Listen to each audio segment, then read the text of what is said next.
Wibi, gue punya cerita tentang satu perempuan, kita sebut aja namanya Rina. Dan ini pengalaman dia waktu umur 5 tahun.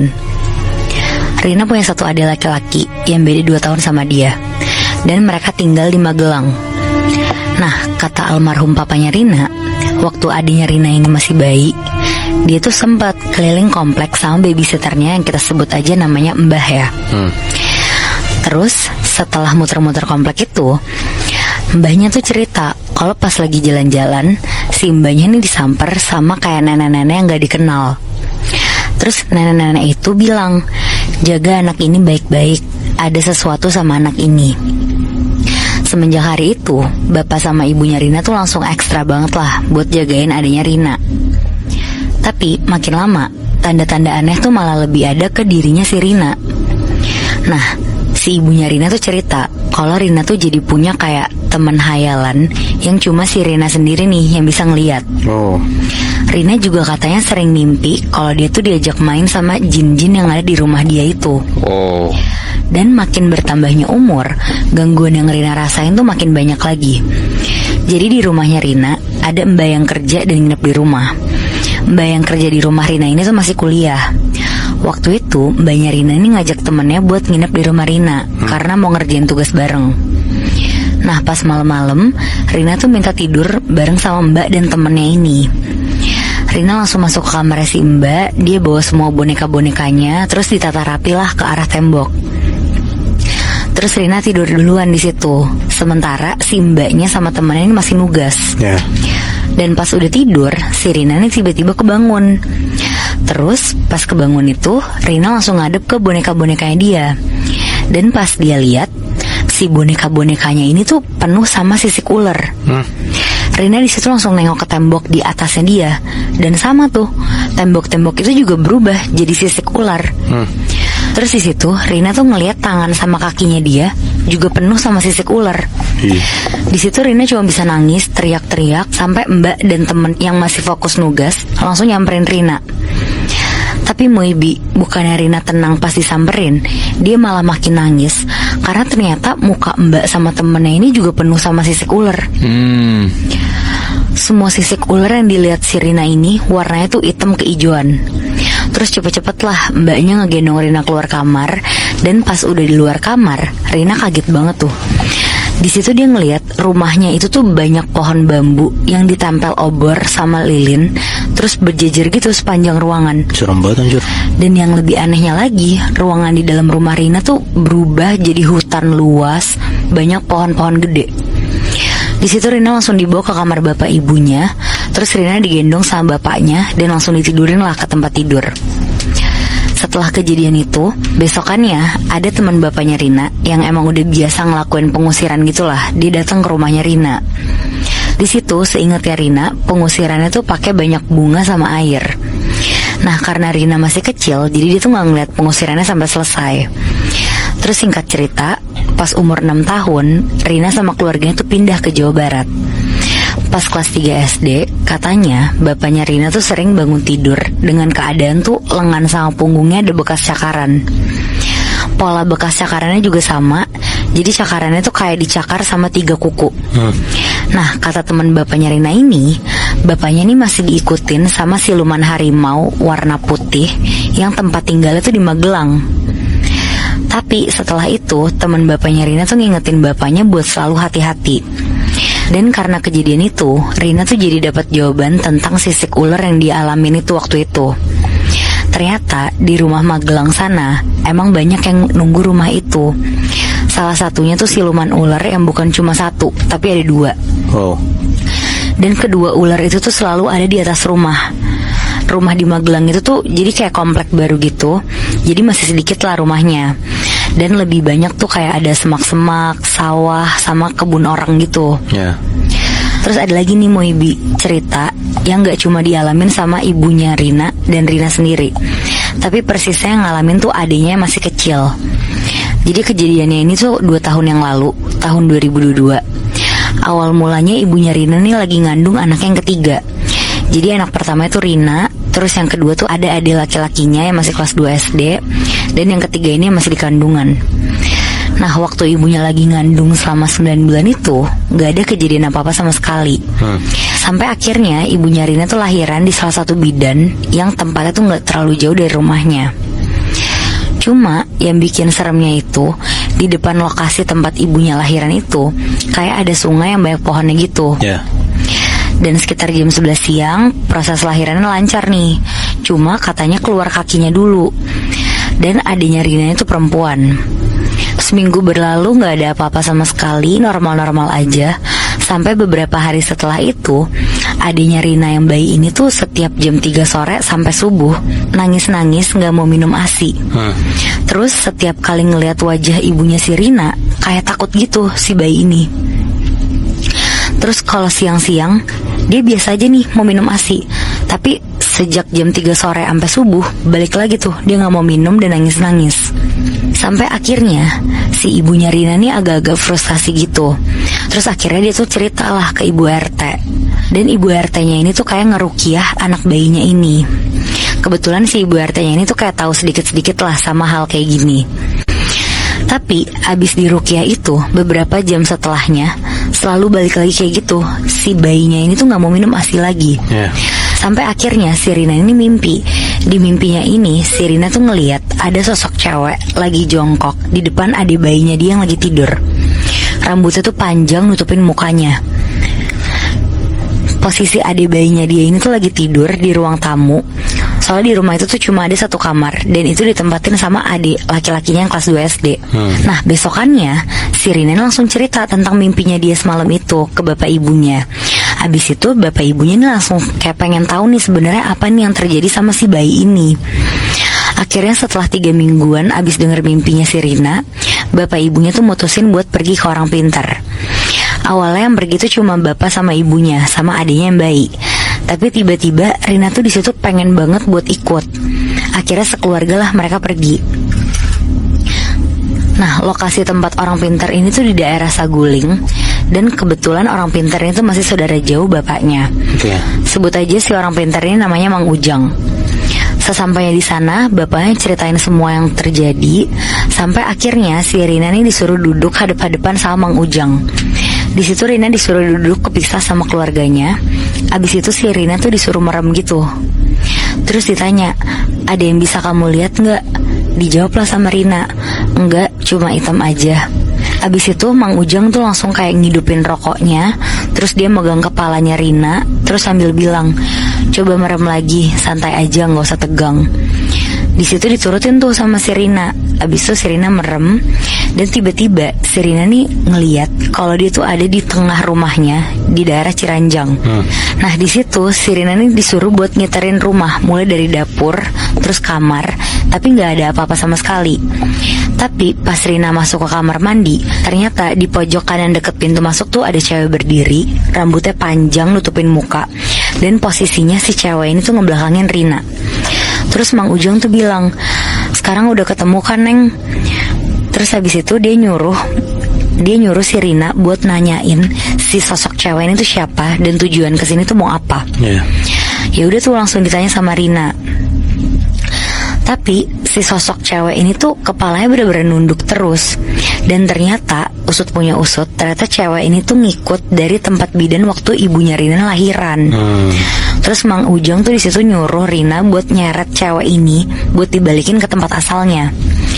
Akhirnya dipegang tuh rambutnya sama si Rina di situ. Terus keseret. Tapi di tangan tuh bener-bener gak kerasa apa-apa nih. Tapi bener-bener keseret si cewek ini. Cuma si sosok ini tuh bener-bener diem aja, gak berani ngelawan. Sampai akhirnya sampai di tempat lahiran ibunya ini nih di bidan. Terus didoronglah si cewek ini sampai jatuh ke bawah sungai. Abis itu si Mang Ujang bilang, coba cari di sana ada siapa. Siapa tahu ada ibu kamu atau adik bayi kamu. Langsunglah dicari sama Rina. Sampai akhirnya dia ngeliat di teras rumah bidan itu ada sosok yang mirip ibunya lagi berdiri. Terus disamperin lah sama Rina di situ. Dan di situ si Rina langsung ngajak balik ke rumahnya dia tuh si ibunya. Sesampainya di rumah dia bilang sama sosok itu, ibu diem di sini dulu ya, jangan kemana-mana sampai dia balik lagi. Sosoknya juga nurut-nurut aja tuh di situ, ngangguk-ngangguk. Nah balik lagi lah si Rina nih ke tempat tadi dimana si ibu ini lahiran di bidannya itu. Tapi di situ si Rina nih malah ngelihat sosok yang mirip sama ibunya lagi.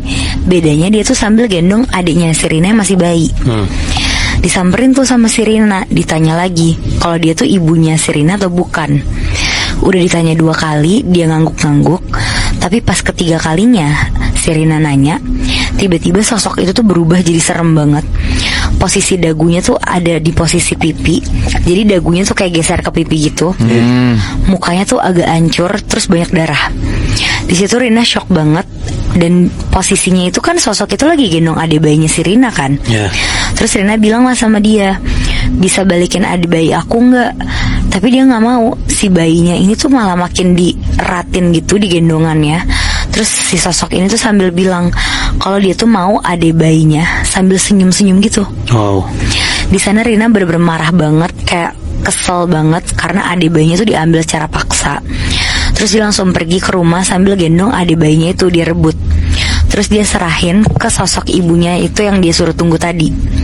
Dan setelah itu dia ngajak sosok ibunya tuh buat balik ke tubuhnya dia. Dan ternyata Muibi, si arwah ibu sama adik bayinya itu tuh dibawa sama sosok yang serem tadi, yang berubah tadi itu. Dan singkatnya sekarang Rina sama sosok ibu yang ngegendong adik bayinya itu udah nyampe di rumah Mang Ujang. Di situ Rina bisa ngeliat badan ibunya yang lagi ngegendong adik bayinya juga. Dan abis itu si Rina langsung masuk ke rumah Mang Ujang. Dan si Rina langsung bisa ngeliat badannya dia lagi kan, yang lagi merem sambil duduk.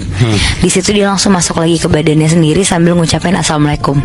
Berarti si Rina ini di umur 6 tahun dia udah rogo sukmo. Iya bener. Wah gila sih. Gue tuh masih gak habis pikir sama orang-orang anak-anak ya terutama yang udah sering banget ngalamin kejadian horor dari dia masih kecil. Iya. Waktu pas dia kecil aja dia udah ngalamin sebanyak itu, udah jadi indigo lah kasarannya. Lu bisa bayangin gak sih orang-orang yang dari kecil udah indigo, terus sekarang dia udah terbiasa sama hal kayak gitu, udah diteror sama makhluk halus dari kecil. Kabarnya kayak gimana sekarang ya mereka?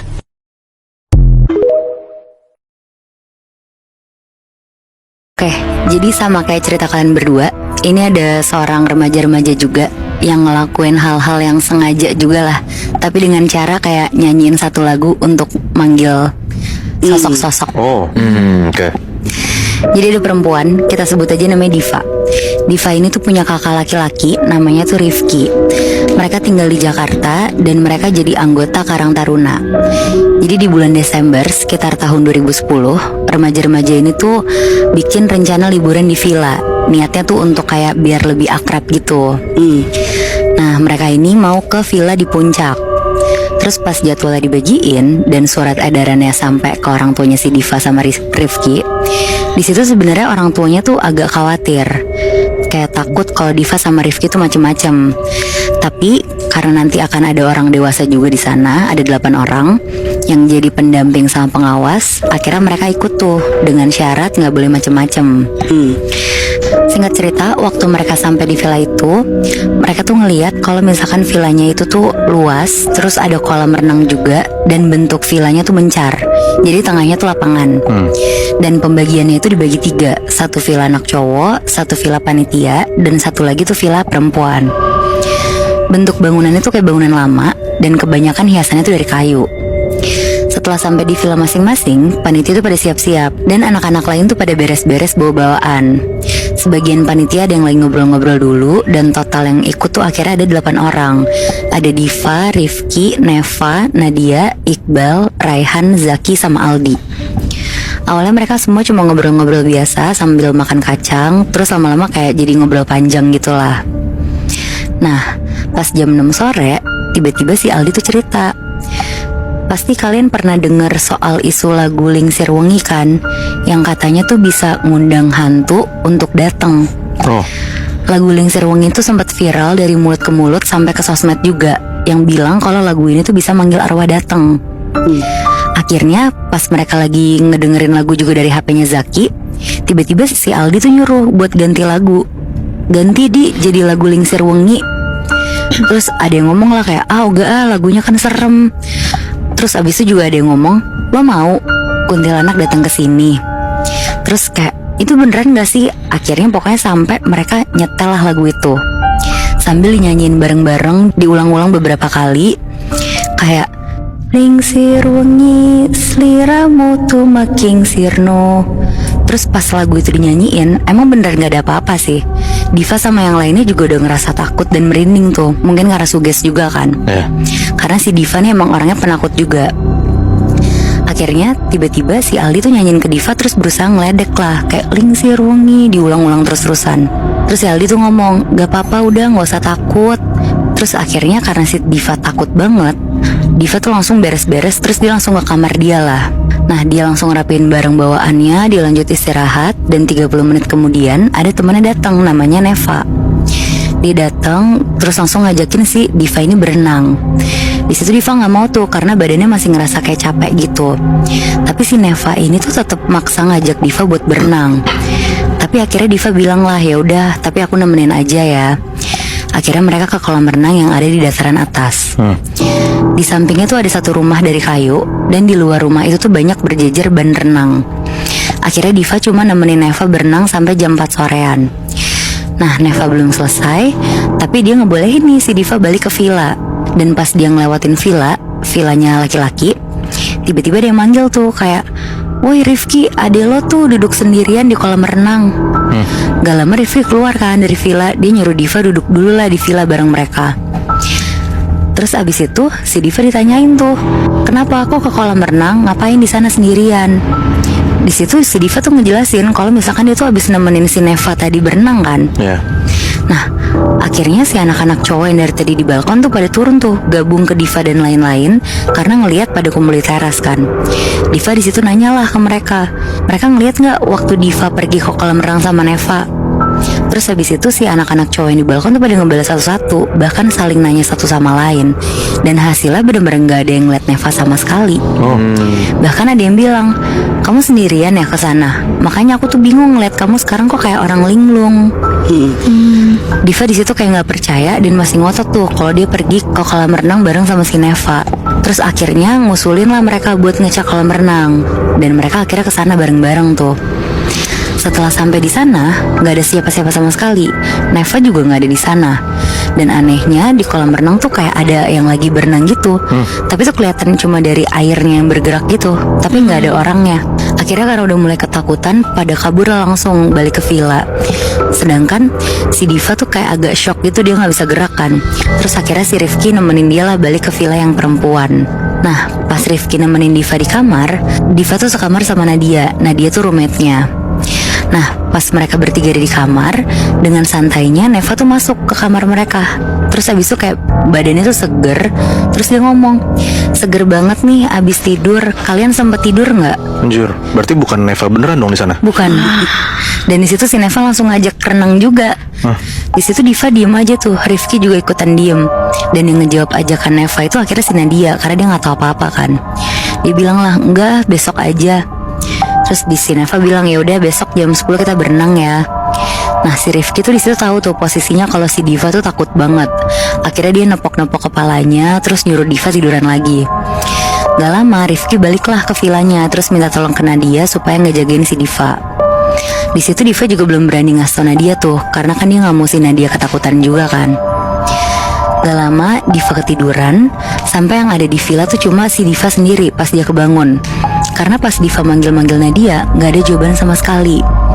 Diva mulai ngerasa aneh tuh pas denger dari luar kamar. Dia tuh ngedenger kayak ada suara perempuan senandung. Mungkin si Nadia kan dia mikirnya. Tapi pas dipikir-pikir lagi sama dia, senandungnya kok agak aneh ya. Senandungnya tuh kayak lagu yang dia kenal gitu. Dan di situ Diva tuh baru sadar kalau ternyata itu tuh lagu Lingsir Wengi. Seketika Diva langsung jalan lah keluar kamar buat mastiin. Nadia, kamu nyanyi. Tapi gak ada jawaban sama sekali. Diva balik tuh masuk kamar, perasaannya aneh banget. Dan lagi-lagi suara senandung itu tuh kedengeran lagi, Lingsir Wengi. Terus Diva langsung nutup mukanya pakai selimut. Terus tiba-tiba dari samping kamar itu ada yang nyanyi lagu itu lagi. Suara nyanyian perempuan itu tuh kedengeran lagi. Dia berusaha meremin matanya doang. Abis itu dia langsung lah, si Diva tuh karena gak bisa tidur, dia langsung bangun. Terus dari balik jendela si Diva nih ngeliat ke atas pohon rambutan, karena di depannya tuh ada pohon rambutan. Di atas pohon itu Diva tuh ngeliat ada sosok perempuan, mukanya tuh pucat, bagian bawah matanya hitam, lagi duduk di dahan pohon. Pokoknya rambutnya tuh gimbal, mekar, terus pakai gaun putih panjang. Dan kakinya tuh kayak goyang-goyang gitu sambil nyanyiin lagu Lingsir Wengi. Sosok perempuan itu tuh masih ngelanjutin nyanyian lagunya, dan kali ini sambil natap ke arah Diva dan senyum. Senyumannya tuh lebar, gigi-giginya kelihatan runcing hitam gitu. Di situ dia tuh sadar kalau itu adalah sosok kuntilanak penunggu pohon rambutan. Langsung tuh Diva nutup gordennya, dia langsung lompat ke tempat tidur, dia teriak-teriak kayak istighfar gitu. Dan si kuntilanak ini tuh malah jadi kayak ketawa gitu, kayak hihihihihi. Malah kayak seneng liatnya ya? Iya, dia seneng banget. Dan sialnya selama beberapa menit kuntilanak itu tuh bener-bener nonstop nyanyiin lagu Lingsir Wengi, kayak bener-bener sengaja nakut-nakutin gitu. Anjing. Males banget. Akhirnya sambil nangis dan ketakutan, si Diva langsung beraniin diri lah, dia mau keluar villa aja daripada sendirian kan. Tapi karena dia ngelihat di pendopo tuh banyak kayak yang ngumpul, akhirnya dia beranilah, dia mulai lari ke sana, terus dia nutup pintu villanya. Terus habis itu kira-kira sekitar 15 menit si Diva lari, dia akhirnya ngeliat tuh pendopo lama-lama makin lama makin jauh gitu loh, kayak kok nggak nyampe-nyampe gitu. Tapi nggak lama kemudian si Diva nih ngedenger ada suara cekikikan dari atasnya dia, dan karena penasaran dia akhirnya dongaklah ke atas tuh. Di situ dia tuh ngeliat ada satu sosok kuntilanak di atas kepalanya lagi cekikikan sambil nanya, "Seru ya?"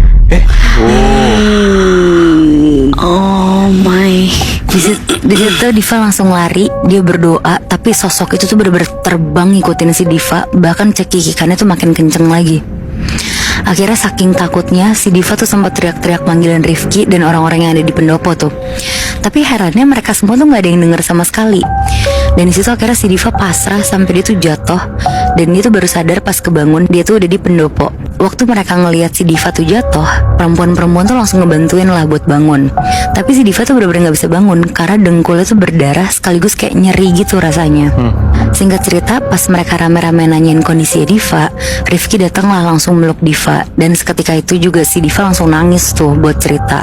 Dan setelah selesai nangis, akhirnya semuanya tuh disuruh baliklah ke villa masing-masing.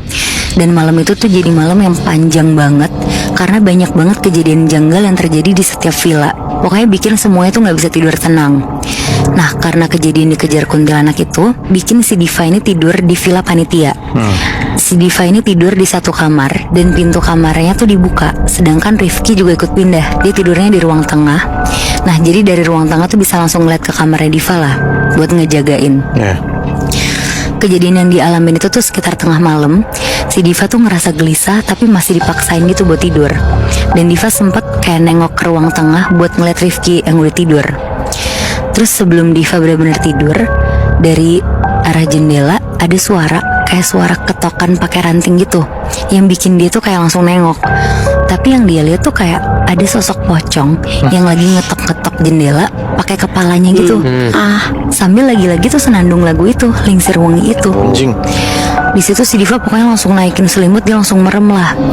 Dan ternyata kejadian ini tuh nggak cuma menimpa si Diva doang, tapi ada juga teman-teman yang lain juga.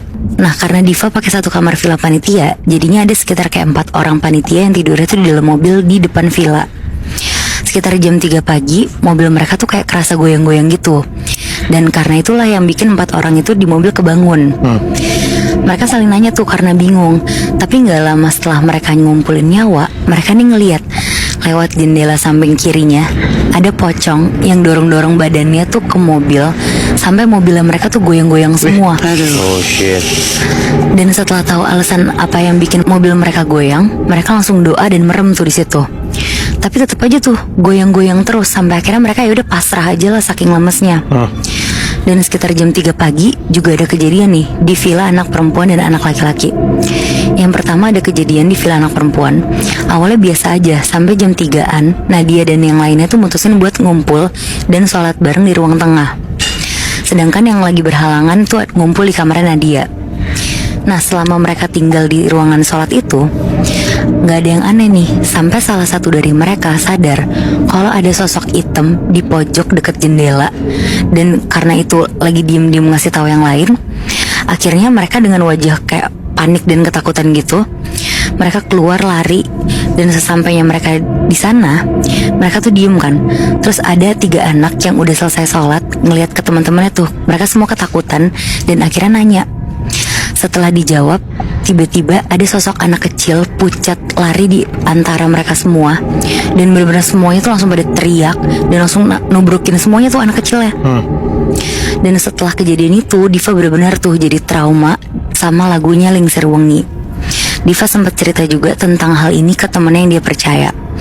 Jadi menurut temennya ini, kejadian itu tuh terjadi karena Diva tuh terlalu takut sama lagu Lingsir Wengi itu. Jadi kayak rasa takutnya ini tuh dideteksi sama si kuntilanak ini. Dan kuntilanak ini tuh jadi sengaja pakai lagu Lingsir Wengi kayak jadi sebagai alat untuk nakut-nakutin Diva gitu. Jadi emang kayak jadi mancing gitu kan, mancing si kuntilanaknya ini ya. Terus akhirnya temennya Diva langsung nyaranin lah buat langsung kayak ada pembersihan gitu ke Ustadz Diva sama teman-temannya. Nah, aku mau nanya nih Teh, kalau menurut Teh Risa, benar nggak sih kalau lagu itu tuh bisa jadi media pemanggil arwah gitu? Kayak contohnya lagu Indang Indung atau Abdi Teh gitu. Iya, jadi lagu Lingsir Wengi kenapa identik dengan kuntilanak? Karena lagu itu pernah booming banget kan pada saat sebuah film tayang, terus lagu itu udah identik buat manggil kuntilanak. Oke. Padahal sebenarnya lagu Lingsir Wengi sendiri itu lagu puji-pujian gitu. Iya, justru itu agamis gitu Iya. kan, di pesantren gitu. Lagunya tuh bukan yang untuk memanggil hantu lah istilahnya. Tapi karena film itu orang udah punya sugesti, oke kalau gue nyanyi lagu ini kepanggil gitu. Dan itu tadi udah disebutin kan, karena udah identik, ya udah. Jadi mereka nangkep juga. Nah, kalau lagu Abdi Teh, kenapa saya suka menyanyikan lagu itu ketika saya manggil anak-anak kecil yang jadi sahabat saya, karena memang dari kecil kami udah janjian gitu. Kalau kamu ingin kami datang, nyanyikan lagu itu, karena itu adalah lagu yang kita sukai bersama-sama. Oh gitu. Saya ketika kecil tumbuh dengan mereka tuh nyanyinya lagu itu terus. Itu yang bikin jadi itu lagu jadi pengingat antara hubungan pertemanan kami semua gitu. Nat, Moy, Ya. pertama kali gua baca cerita ini nih, yang gue dapetin ini, entah kenapa gue tuh dapat perasaan kayak jadi parno gitu kalau misalkan ketemu sama teman lama lo. Kenapa? Karena di cerita ini korbannya itu dipelet sama teman lamanya sendiri yang udah lama gak ketemu, tiba-tiba dipelet. Wow. Misalkan lu nih, lu punya teman lama gitu, gua ya. Iya. Misalkan lu punya istri gitu kan. Lu punya istri dan lu ketemu gua setelah udah berapa tahun atau belasan tahun, tiba-tiba gua nih melet istri lu buat suka sama gua. Jing, gak habis pikir gue. Gila kan? Jadi peristiwa ini tuh kejadian di bulan April tahun 2020. Kita sebut aja namanya Dewi ya. Dan ini tuh cerita si Dewi yang dipelet sama teman namanya Dedi, suaminya. Oke. Jadi awalnya nih cuman gara-gara si suaminya Dewi, namanya Dedi, kita samarin aja ya. Si Dedi ini minta persetujuan Dewi buat masang stiker di mobilnya. Oke. Diiyain walaupun kata Dewi berat rasanya karena ya pemborosan lah kata Dewi. Udah sering juga si Dedi ini modif-modif mobilnya. Nah, si Dedi ini pakai jasa temennya yang dia kenal pas SMP, namanya David. Nah, si David ini yang melet istrinya Dedi. Ini by the way David juga nama samaran ya. Jadi Dedi sama David ini sebenarnya udah hilang kontak sejak lulus sekolah. Dan David ini datang ke rumah Dewi sama Dedi dengan maksud dia mau ngeliat bahan wrappingannya. Ya intinya ngurus-ngurus si modif-modif mobil inilah. Dan waktu si David ini datang ke rumahnya Dewi dan Dedi, itu pertama kalinya Dewi kenal David. Kayak baru pertama kali ketemu. Oke. Ketemu sambil cerita-cerita juga, David ini bilang kalau dia itu yatim piatu dan dia udah duda 4 tahun, punya 1 anak tapi nggak tinggal sama dia. Bahkan istrinya David ini milih buat ninggalin David buat pergi sama bosnya di tempat istrinya tuh kerja. Yang mana cerita ini kata Dewi itu belum bisa di cross check kebenarannya. Jadi nggak tahu nih fakta atau emang karangan dari David aja. Nah secara nggak langsung gara-gara David cerita kayak gitu, itu bikin Dewi sama Dedi tuh iba. Jadi kasihan lah mereka dengernya. Singkat cerita, proses wrapping si mobilnya Dedi ini selesai dalam waktu seminggu.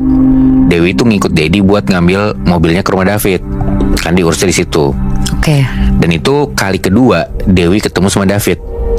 Di pertemuan kedua ini, si David tuh beberapa kali ngomong ke Dewi dan Dedi buat minta dicariin gadis atau janda biar dinikahin sama dia. Oke. Nah di sini nih mulainya Moy. Entah kenapa 2 minggu setelah ngambil mobil itu, Dewi tuh ngerasa aneh karena dia ngerasa Dewi suka sama David. Dia sendiri ngerasa kayak gitu. Dewi tuh ngerasa kayak dia selalu mikirin David, kadang-kadang sampai WhatsAppan dan sempat beberapa kali ketemu sama David. Tiap malam Dewi juga selalu mimpi ketemu sama David. Sampai di mimpinya itu Dewi berhubungan badan kayak suami istri antara Dewi sama si David. Gila. Dan rasanya dia selalu kangen gitu sama David. Oke.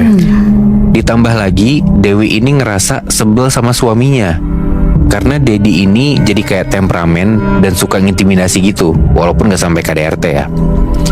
Nah, gara-gara si Dewi ini punya perasaan kayak gitu, dia niat mau ngasih tahu ke suaminya apa yang dia rasain. Kalau misalkan emang sampai diomelin abis-abisan ya udah nggak apa-apa, karena si Dewi ini mau diskusiin sama suaminya biar dia tuh bisa dijauhin dari perasaan yang menurut dia salah. Ya. Setelah dia ngaku ke suaminya, bener, Dedi akhirnya jadi sakit-sakitan. Tiap beberapa jam tuh Dedi ngeluh dadanya sakit sampai muntah. Awalnya dikira masuk angin, udah minum obat sampai ke klinik pun, tapi nggak sembuh-sembuh juga. Mau ke rumah sakit tapi ya karena itu zamannya COVID kan 2020, jadi bingung mau ke rumah sakit tuh gimana. Nah di sisi lain Dewi ini rasanya juga makin pengen nempel sama David. Makin hari makin kangen, pengen ketemu terus. Saking makin sering mimpi dan mimpinya juga makin intim. Dewi pun udah gak kepikiran sama saudaranya dia, orang tua, anak, bahkan suami tuh kayak gak kepikiran gitu. Kayak dibutain gitu ya? Kayak dibutain. Dia ngerasa seolah-olah pikirannya tuh David aja, gak bisa fokus ke arah lain. Dan di situ Dedi kondisinya makin parah. Sakit punggung sepanjang hari sampai muncul benjolan kemerahan, dan benjolannya tuh bisa pindah-pindah gitu seiring dimana letak nyerinya. Misalkan nyerinya di punggung atas, ya benjolnya ke atas, terus pindah ke bawah gitu-gitu deh. Aneh banget ya? Aneh banget. Dan Dewi pun juga sakit. Dia nyeri kepala sampai berhari-hari, dan akibatnya pekerjaan rumah juga jadi sering gak diurus sama dia. Nah, dari berbagai kejadian yang ngaruh ke mental dan fisiknya dia, Dewi ini curiga kalau dia tuh kena guna-guna. Ya karena emang udah pasti kan. Maksudnya kita juga yang denger ceritanya juga pasti ngira dia kena pelet, ya gak sih? Iya. Iseng lah si Dewi ini googling. Ternyata semua jawaban atas dugaan dia tuh kejawab. Dia hubungin lah akhirnya 2 orang temennya yang indigo. Dan dari 2 orang ini, dua-duanya bilang kalau Dewi emang kena pelet. Oke. Tapi mereka gak bisa bantu karena mereka cuma bisa nerawang doang. Mereka gak bisa nyembuhin. Dewi kasih tau lah hal ini ke Mas Dedi, ke suaminya. Dari situ Dedi nelpon Ustadz. Dibantu nih sama si Ustadz ini dari jauh, karena si Ustadz ini dari luar kota. Dalam tanda kutip pengobatannya lewat video call lah. Dan yang diobatin itu Dewi sama Dedi juga ya, jadi dua-duanya. Video call, dikirimin doa-doa gitu, walaupun gak kedengeran lewat speaker HP, kata Dewi. Ya. Nah cuman, kata Dewi, walaupun doa-doanya gak kedengeran, tapi reaksinya nih luar biasa Moy. Jadi Dewi ngerasa mulai kesemutan di kaki, nyeri di punggung, perut, naik ke dada yang bikin pengen muntah, sampai denging ke telinga gitu, dan kerasa pusing di kepala. Nah lama-lama, ini kan yang ngerasa dua-duanya nih ya, Dedi sama Dewi. Gak lama Dedi muntah, tapi si Dewi enggak. Udah nih, setelah proses pengobatan, mereka nanya ke Pak Ustadz sebenarnya mereka ini kenapa. Tapi Pak Ustadz ini ngasih jawaban yang masih samar-samar, gak jelas gitulah. Cuman intinya Pak Ustadz ini ngasih pesan, ikhlasin aja. Ikhlasin aja apa yang udah dilakuin sama si pelaku ini, dan jangan pernah lewatin sholat 5 waktu, kata gitu. Udahlah, setelah pengobatan itu Dewi ngerasa, ini omongan dia gini ya, dia ngerasa perasaan bucin yang menjijikan dan bodoh itu hilang seketika. Oke. Ya berarti asumsinya Sembuh. berhasil gitu kan. Iya. Jadi gak cuman hilang aja tuh perasaannya, tapi dia juga akhirnya sadar kalau misalkan apa yang dia rasain sebelumnya itu ya perasaan yang bodoh dan menggelikan lah. Dan gak cuman itu, sakit di badannya Dewi juga lama-lama hilang. Pun Dedi juga gitu. Beberapa hari setelah pengobatan atau ruqyah itu, malam-malam sekitar jam 1, Dedi itu belum tidur karena dia habis sholat tahajud. Nah Dewi dari kamar tiba-tiba ngedenger ada suara kenceng banget kayak ledakan. Tapi dia nggak tahu sumbernya dari mana. Pas Dewi nyamperin Dedi di luar kamar, Dewi ngeliat di tembok samping Dedi itu ada bekas pukulan di tembok. Jadi kayak temboknya ada bekas pukulan gitu. Ternyata suara ledakan tadi itu suara tembok yang dipukul sama Dedi. Saking kencengnya. Udah tuh diobatin segala macem, tapi ternyata setelah seminggu kemudian nggak kempes bengkaknya. Akhirnya Dedi dibawalah ke tukang pijet yang emang langganannya Dewi. Karena ya tangannya si Dedi bengkak gara-gara mukul tembok itu kan. Dan Dewi juga nggak tahu kenapa si Dedi ini mukul tembok. Tiba-tiba aja dia ngerasa marah dan cara ngelampiasinnya kayak gitu, mukul tembok. Dan ternyata dari situ akhirnya Dewi tahu kalau misalkan pengobatan atau ruqyah yang tadinya udah dilakuin itu cuma bertahan beberapa hari. Habis itu Dedi balik temperamen lagi. Nah lu tahu pas Dedi ini dibawa ke tukang pijitnya ngomong apa? Dia ngomong gini, ini sih dibikin sama orang nak, udah lama ini. Untung kamu kuat. Kalau enggak sebenarnya kamu udah meninggal. Ya Allah, kata gitu. Sampai begitu. Ini tukang pijit yang ngomong. Sampai si ibu-ibu tukang pijit ini muntah-muntah Natmoy. Dan dia bilang, saya nggak pernah mijet sampai muntah kayak gini. Parah kamu nak. Kayak gue juga nggak kebayang sih, maksudnya kenapa bisa dia mijet sampai dia muntah gitu ya. Iya. Mungkin saking gak kuatnya apa gimana, gue juga gak ngerti. Dan ibu ini bahkan sampai ngasih tahu pelakunya tuh siapa, pelaku yang melet ini. Dan pijatannya akhirnya nggak dilanjut tuh karena dia udah nggak sanggup kan. Dari situ keadaan Dedi tuh makin parah. Pokoknya bengkak-bengkak di tangan juga belum sembuh, muntah hampir setiap jam. Jadi si Dedi ini sampai nggak bisa kerja. Ditambah juga temperamennya makin parah. Hampir setiap hari Dedi ini berusaha buat bunuh diri Natmoy. Aduh. Belum berhenti di situ, ada satu waktu Dedi tuh sempet kecelakaan tunggal. Dan untungnya cuma luka ringan aja di lutut. Jadi lukanya kayak luka bakar gitu. Nah cuman lukanya tuh sebenarnya sepele, tapi nggak kering-kering, malah melebar dan jadi infeksi gitu. Udah ada obat dari klinik, obat luka tradisional, dan ada obat yang dibeli di apotek. Semuanya tuh nggak ada yang manjur buat ngebersihin si lukanya ini. Akhirnya Dewi sama Dedi ngelakuin lah pengobatan yang kedua kali. Karena yang pertama udah kata dia ruqyah itu. Sekarang mereka ngelakuin pengobatan kedua. Mereka minta bantuan sama orang yang mereka ketemu secara nggak sengaja. Entah dari mana, kata Dewi. Dewi juga nggak nyeritain ini. Sebut aja namanya Mbak Indah ya. Mbak Indah ini dan tim spesialnya dalam tanda kutip ini tuh jumlahnya puluhan Natmoy.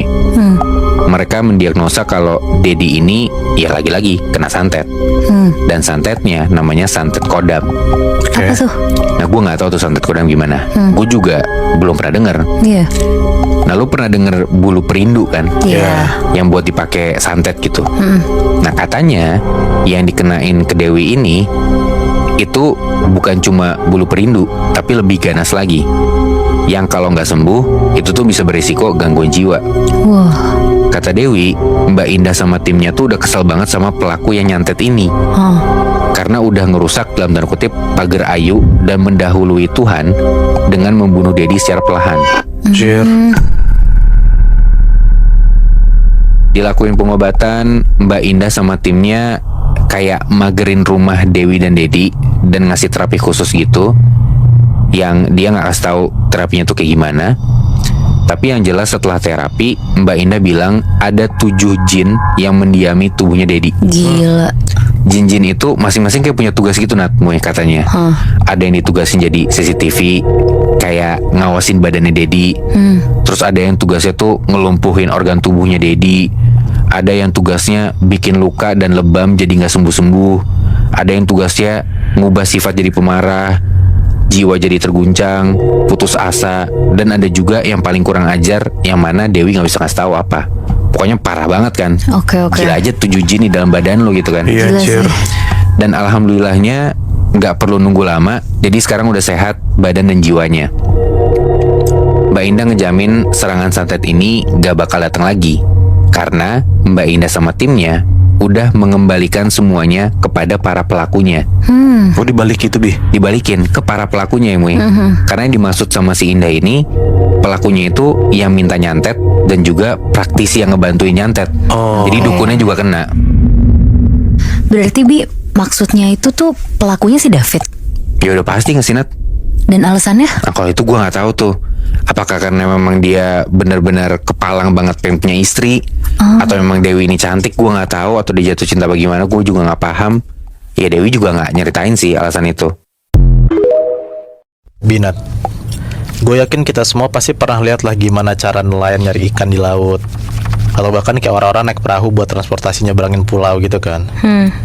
Nah tapi kalau ada yang ngomongin laut, gue yakin ada satu hal yang kita belum tahu. Bahkan gue sendiri pun baru tahu setelah gue dapat cerita ini, yaitu tentang cerita hantu laut. Hantu laut? Hantu laut. Oke. Katanya bahkan sosok-sosok hantu laut ini pun jauh lebih kejam dibanding sama hantu daratan. Ini cerita tentang dua nelayan Jepara yang nyasar ke salah satu sudut Karimun Jawa, yang bahkan sampai sekarang nggak ada yang tahu letak tempatnya tuh di mana. Dan ini udah jadi kayak urban legend gitu di daerah sana. Jadi cerita ini dialamin sama dua nelayan Jepara, sebut aja namanya Isal sama Bayu. Bisa dibilang mereka tuh nelayan-nelayan junior lah. Intinya suatu hari si Isal ini ngide pengen nyari ikan sore-sore. Diajaklah temannya si Bayu ini. Harusnya di hari itu tuh emang gak ada jadwal buat ke laut, soalnya stok ikan yang didapat sebelumnya tuh udah rame, udah banyak gitu, dan udah bisa dibawa ke pasar. Jadi belum terlalu butuh banget lah ke laut lagi. Kalau misalnya mereka berdua mau izin ke orang tuanya, pasti dilarang. Makanya niat mereka nih sebenarnya akhirnya diem-diem tuh minjem perahu buat ke laut gitu. Sebenarnya di sini tuh Bayu masih agak kayak setengah hati gitu buat mengiyakan ajakannya si Isal, karena yang sesimpel dia tuh takut karena nggak ada nelayan senior yang pertama, yang kedua belum izin orang tua, takutnya kan kejadian yang nggak enak gitu loh. Nah tapi pas mereka dapat perahu terus coba buat ke pesisir pantai, mereka kan cuma berdua ya. Katanya perahu yang di pinggir laut itu tuh kayak nggak berat gitu Nat, kayak enteng gitu. Nah kan orang-orang biasa kan kayak ngedorong perahunya buat masuk ke laut gitu kan. Nah ini masih anak-anak kecil gitu, dia ngerasa kayak nggak berat. Pas mereka lagi ngedorong dan mereka ngeliat ke belakang, Bayu tuh ngeh, oh ternyata pantas aja enteng. Soalnya di sisi belakang perahu ada orang kulitnya hitam, badannya kayak kekar botak gitu, senyum sambil ngebantu ngedorong perahunya. Bayu ngerasa nggak aneh karena Bayu ngerasa juga kayak, oh dibantuin nih sama orang ini gitu. Walaupun orang ini nggak tahu siapa ya, mungkin bisa jadi dia tuh ABK gitu karena badannya gede kan. Udah tuh perahu udah makin ke tengah, Isal sama Bayu buru-buru naik ke atas perahunya, udah tuh makin ke dalam. Nah tapi pas Bayu nengok ke belakang, tau nggak Nat? Katanya si orang yang hitam itu masih ngedorong perahunya sambil senyum. Padahal ini tuh udah mau ke tengah perairan. Jadi Bayu tuh bisa ngelihat kalau sosok ini tuh lagi ngedorong, badannya udah ke dalam air Nat. Anjir. Ngedorong sampai lama-lama tiba-tiba ngilang aja ke tengah laut. Anjing, jadi kayak sisa kelihatan palanya doang di atas air. Iya. Tapi masih senyum. Iya. Anjing. Gila kan. Nah gara-gara sosok ini Bayu tuh bengong ya sepanjang jalan. Diajak ngobrol sama Isal nggak jawab, diajak mancing ikan juga diem aja. Pokoknya beneran bengong doang Nat. Dan ternyata kalau lagi di atas perahu atau di tengah laut itu, kita tuh nggak boleh ngelamun. Karena kalau ngelamun katanya tuh gampang buat diganggu sama sosok laut atau sosok setan yang berlalu lalang di laut itu. Apalagi waktu pas maghrib. Ya ketahuan lah kalau maghrib kan setannya keluar semua gitu kan. Baru juga dibilang kayak gitu. Anjir bener-bener tiba-tiba ada kayak angin kenceng banget, dan dari kejauhan mereka dengar kayak ada suara klakson kapal bunyi 5 kali gitu Nat, kayak tot tot, pokoknya 5 kali lah gitu. Kalau nggak salah ya, arti dari klakson yang banyak itu katanya ada kapal lain yang ngerasa curiga atau keganggu sama kapal yang di sekitar dia.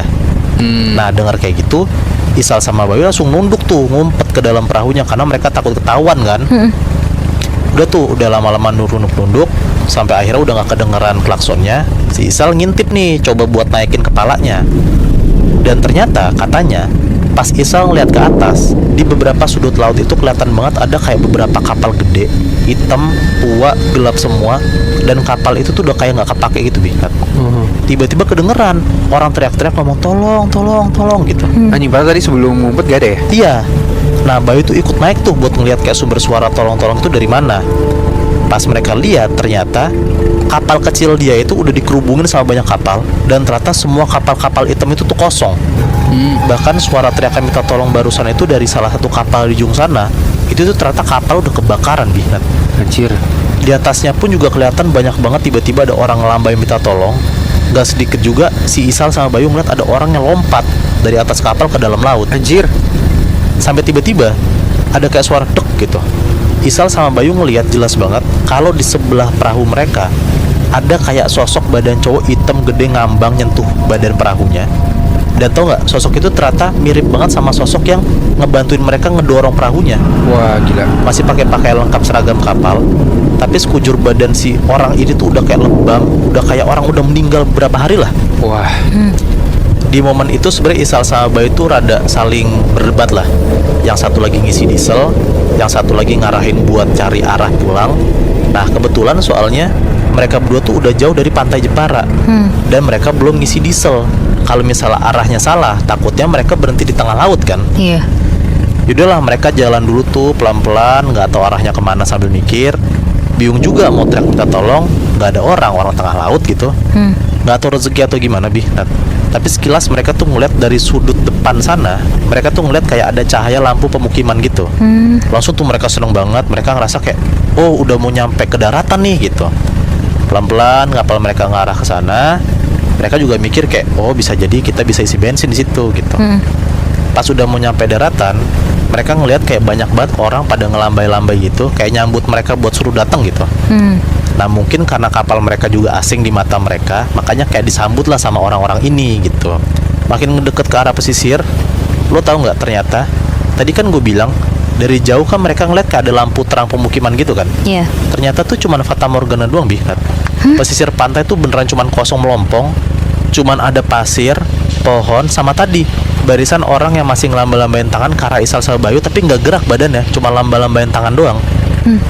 Isal sama Bayu sadar itu kayaknya hal yang aneh. Mereka mikir kayak, ini nih disambut atau malah disuruh cabut gitu kan. Iya. Nah untungnya Isal sama Bayu itu belum turun dari kapal. Nah kenapa untung? Ini yang sadar pertama kali tuh kata Isal.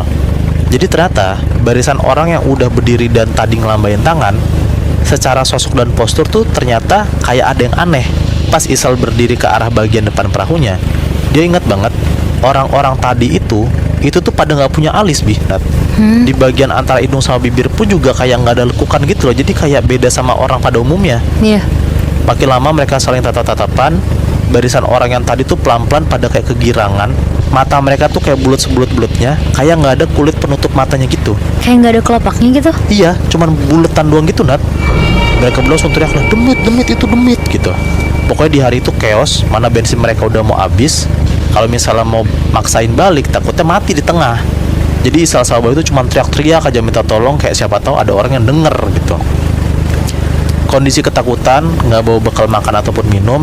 Pelan-pelan badan Isal sama Bayu tuh kayak bener-bener lemes, tiba-tiba brek. Mereka jatuh tuh di tengah kapalnya. Mereka cuma bisa tiduran lemes. Yang mereka rasain pun juga cuma lapar, haus, sama badannya tuh kayak kegoyang-goyang kena ombak. Yang diingat sama Bayu intinya, dia tuh kebangun pas udah terang. Kebangun gara-gara ada kayak suara rame bapak-bapak gitu sama suara mesin. Ternyata pas Bayu sama si Isal melek, udah ada beberapa orang yang masuk ke perahu mereka. Itu tuh bapak-bapak sama nelayan yang nyari-nyariin mereka. Dan mereka baru sadar kalau Isal sama Bayu itu udah 2 malam gak balik. Dicari gak ketemu-ketemu. Pas warga ngelihat ada perahu yang hilang, mereka sadar, oh mungkin bisa jadi perahu hilang ini karena dibawa sama Isal sama Bayu. Tapi tau gak, Bi, Nat, perahu Bayu yang ditemuin sama nelayan-nelayan ini, itu tuh udah di tengah laut aja. Posisinya tuh udah gak kayak terakhir yang mereka sadar. Mereka kan sadarnya mereka tuh lagi di pesisir pulau yang gak berpenghuni, yang mereka ngeliat ada orang ngelambain tangan itu kan. Iya. Nah, ditanyalah sama warga kampung, kayak kemarin kemana aja Isal sama Bayu. Inget-inget lagi tuh kemana ya mereka. Tapi mereka kayak nggak nemu kita kemana gitu loh. Bahkan setelah beberapa tahun kemudian, si Isal sama Bayu ini beneran nyari ikan. Terus mereka bener-bener keliling Jepara ke Pulau Karimun Jawa itu. Mereka tuh bener-bener gak nemu sama sekali, Bi, Nat. Pulau yang waktu itu mereka berhenti di tengah laut, dan mereka ngeliat ada orang ngelambain tangan. Sampai sekarang mereka pun gak sadar itu tuh di mana. Hah? Jadi mereka datang ke pulau gaib gitu, Moy, Iya, yang benar. gak pernah bisa ditemuin. Iya, dan posisinya tuh ada di daerah Pulau Karimun Jawa. Anjir, untung masih bisa balik ya. Untungnya sih.